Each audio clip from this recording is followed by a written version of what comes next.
Esta vez vengo a hablar sobre plantas carnívoras. No tiene nada que ver con perros, pero me apetecía hablar de ello porque al fin y al cabo yo tengo muchas y me apetecía echar una mano para aquel que se adentra en este bonito mundo. Como este vídeo principalmente está diseñado para la introducción en el mundo de las carnívoras, para saber cómo cuidarlas, pues tampoco me voy a extender mucho más sobre aspectos técnicos. Pero bueno, mi intención simplemente es ayudar a aquel que quiera entender un poquito cómo hacerlo y cómo cuidarlas.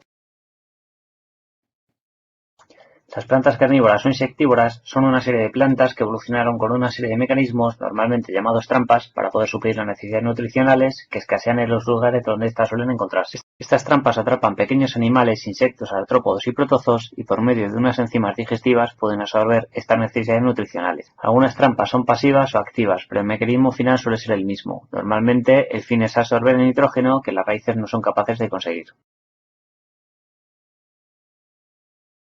En primer lugar vamos a hablar del agua. Estas plantas han evolucionado de esa manera porque viven en sitios donde la erosión ha dejado suelos muy pobres y para superar este problema evolucionaron con esa capacidad de absorber sobre todo el nitrógeno de los insectos. Se supone que una de las cosas que tienes que tener es agua destilada, pero también depende del lugar donde vivas. Por ejemplo, yo que vivo en Madrid no necesito comprar agua destilada porque el agua ya viene muy blanda. El agua dura con mucho más minerales lo que va a hacer es matar la planta. Así que en resumen, si vives en un sitio con agua dura tendrás que comprar agua destilada y si vives en un sitio como Madrid, por ejemplo, donde el agua va muy filtrada y el agua ya es blanda, pues podrás disponer del propio agua del grifo. En cualquier caso, como yo no sé si todo el agua de Madrid es exactamente la misma, pues procuraría utilizar al principio agua destilada e ir viendo poco a poco qué pasa si le voy añadiendo agua del grifo.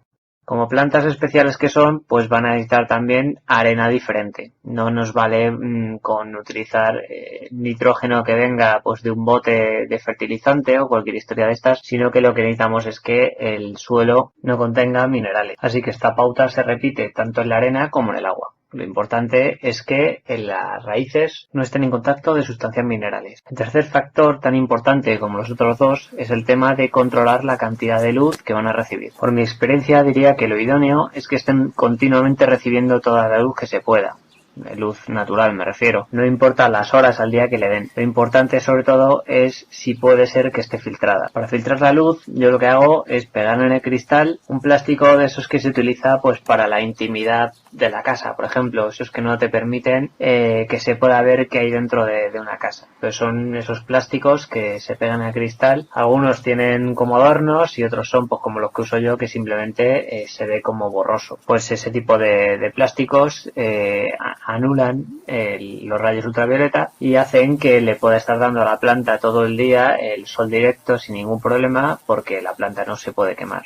La parte de mi casa que da al norte, como la luz viene más atenuada, pues no necesitan ningún tipo de protección. La planta a su vez recibe continuamente muchísima energía y crece mucho más rápido y mucho más saludable. Teniendo resuelto el problema de la luz, la tierra y el agua, ya tendrías solucionado prácticamente todo lo que necesita la planta. Te aconsejaría como parte del mantenimiento que también se quitasen las materias muertas de la planta. La planta cuando ya ha cazado, pues muchas veces, por ejemplo en la dionea es mucho más evidente que cuando creo que ha cazado en torno a 3 veces, los lóbulos tienden a secarse, a necrosarse y a quedarse ahí, ¿no? Entonces eso luego puede proliferar en algún tipo de hongos. Así que yo normalmente cuando veo ya que lleva un tiempo eso sin limpiar, pues cojo y hago una limpieza y dejo toda la planta limpia de material muerto. Aquí enseño cómo retiro esas hojas muertas o esas cascarillas de insectos que van quedando ahí muertas y van generando una especie de capa por encima de la arena que también hace que la propia planta al intentar moverse en un espacio tan apretado pues a veces tenga malformaciones, así que viene muy bien ir limpiando toda esa zona. El musgo también le da un aspecto bastante bonito y deja que el agua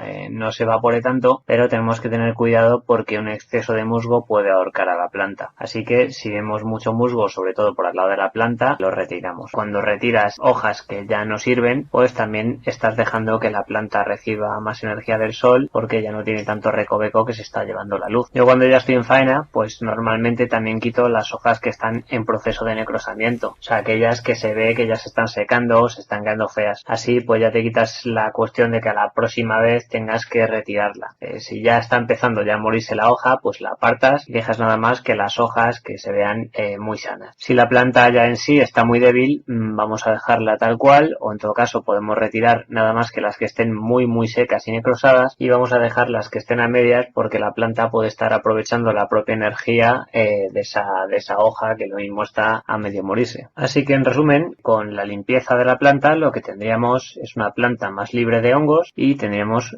una planta más libre a la hora de moverse. Ambas cosas pues repercutirán directamente en la salud de la planta. Y para terminar, pues hablar del riego. Prefiero prácticamente a todas las carnívoras dejarlas siempre con agua. En invierno, por ejemplo, puedes pasar un tiempo en el que lo mismo dejes que se seque un poquito lo que es la arena para dejarlas descansar un poco. Pero vamos, yo hasta ahora prácticamente no me he visto en la necesidad de dejarles que dejen de tener agua. El agua, excepto la nepenthes, que aunque tiene necesidad de tierra húmeda, si se estanca se le puede llegar a pudrir la raíz.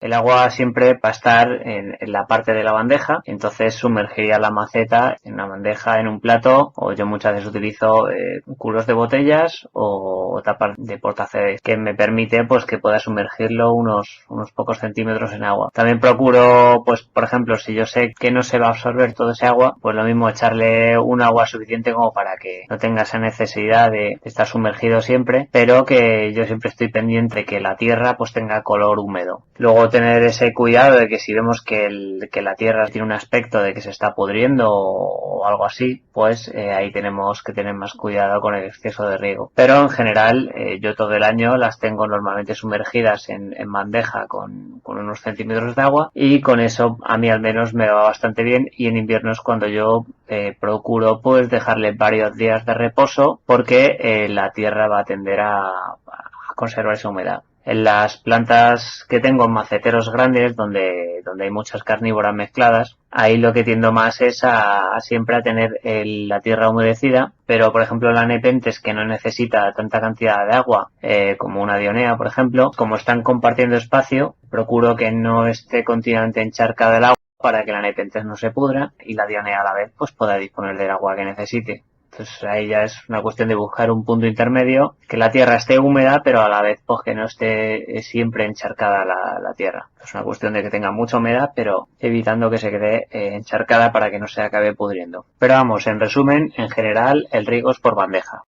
Algunas especies, como la dionea, pues tienen la peculiaridad de que al florecer parte de la energía de la planta suele irse a la flor. Así que si no vas a buscar luego intentar que te salga de esa flor, te salgan semillas, lo normal que se aconseje es retirar los tallos de la flor. Entonces cuando empiezan a salir esas florecillas blancas que suelen salirle, pues si luego tampoco tienes muy claro que se haya polinizado esa planta ni que vayas a conseguir semillas, lo más aconsejable es retirar la flor, y así luego las hojas que tienen sus lóbulos, estas que se cierran rápidamente, pues no van a sufrir la falta de energía. La sarracenia, que es una planta que tiene una flor espectacular, es una especie de flor en estrella muy bonita, no necesita, al menos que yo sepa, retirar la flor para que la planta no sufra. Aunque cualquier construcción va a requerir lógicamente energía. Yo personalmente me da igual que florezcan, porque al cabo del año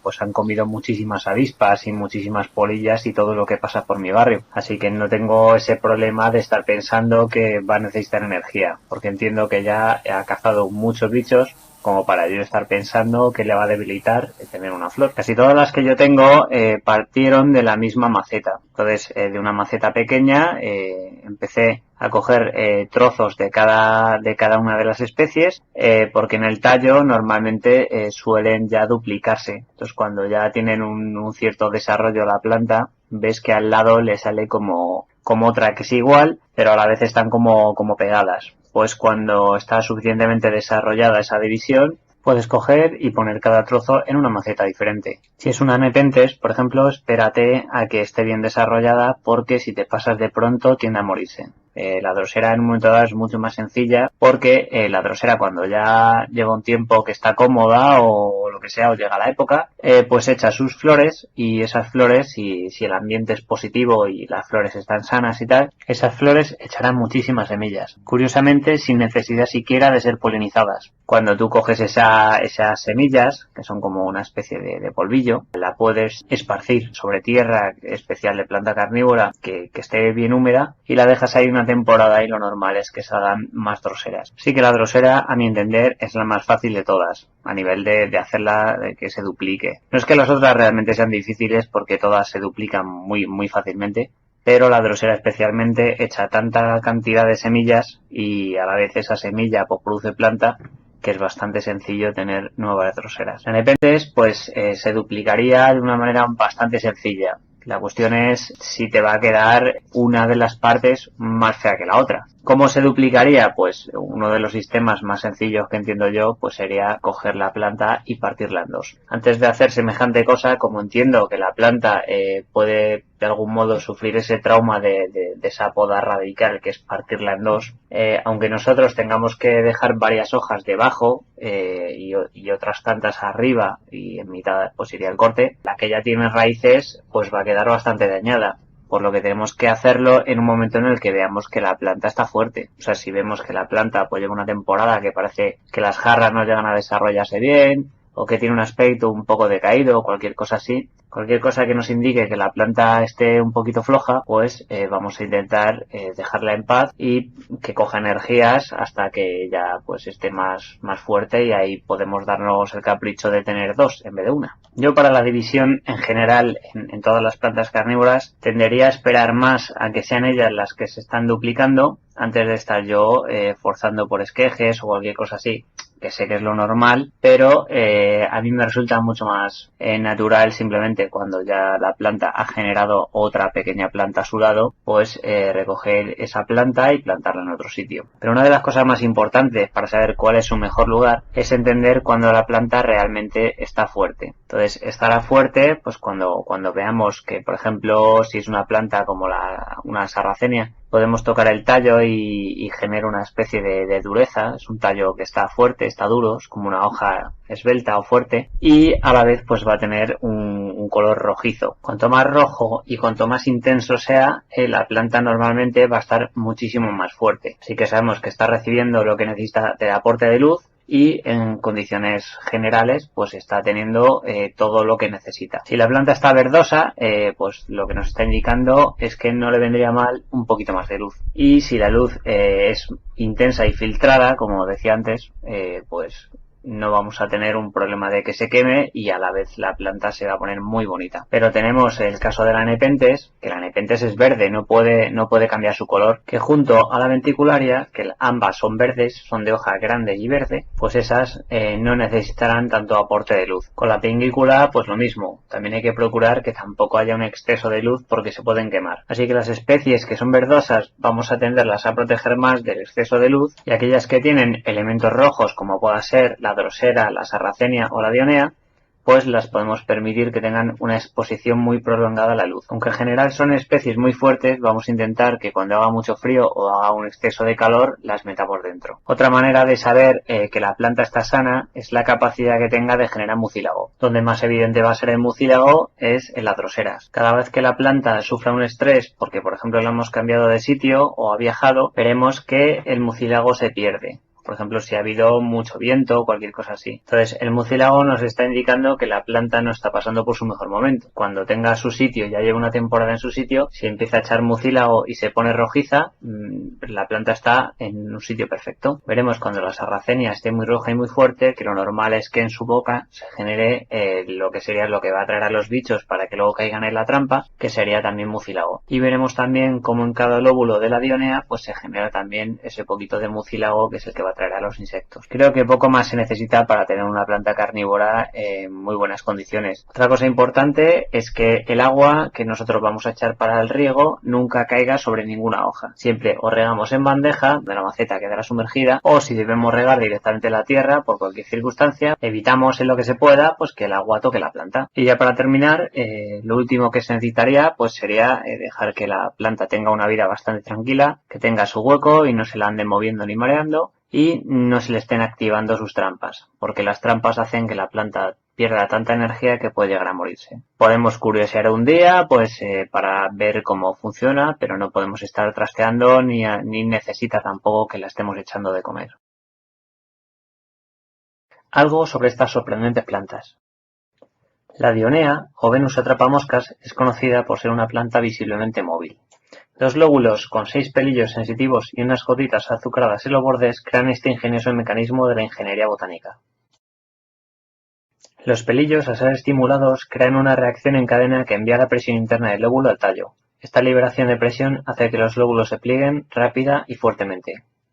A modo de celda, los lóbulos se sellarán dejando al insecto atrapado. Una vez entren en contacto ambos lóbulos, la planta segregará enzimas que ayudarán a secar los nutrientes de la presa. Aunque el insecto sea fuerte, como el caso de una avispa, y sea capaz de romper la hoja, ésta seguirá sellada con fuerza, imposibilitando la escapada del insecto. Como se ve en la imagen, la avispa consiguió taladrar a mordiscos la hoja, pero no pudo escapar. Cada lóbulo suele tener 3 pelillos que, al ser activados de 2 a 3 veces seguidas, generan la reacción en cadena.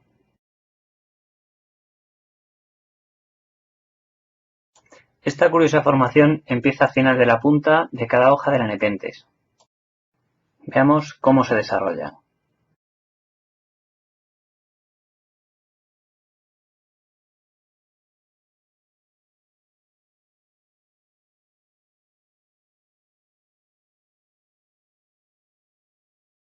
Y para terminar dejo aquí esta curiosa imagen que grabé al mirar al microscopio los pequeños tentáculos de una drosera. De estas imágenes lo que me intriga es que se pueda percibir a simple vista un movimiento dentro de cada célula. Es algo que me tiene bastante intrigado, ya que lo normal es que para poder ver la ciclosis, que es ese movimiento que se produce dentro de una célula vegetal normal, necesitamos poner la grabación a más velocidad que a simple vista, porque entonces no veríamos prácticamente nada. En cambio, en este caso, curiosamente, puedes ver en tiempo real cómo se produce ese movimiento evidente dentro de cada célula. A partir de aquí subo la velocidad y vemos ese movimiento interno cómo se intensifica. En fin, ya para terminar, pues dejo las imágenes a cámara rápida para que puedas percibir mucho más claramente todo ese movimiento que se produce dentro de este tentáculo. Sin más, me despido y espero haberte sido de ayuda.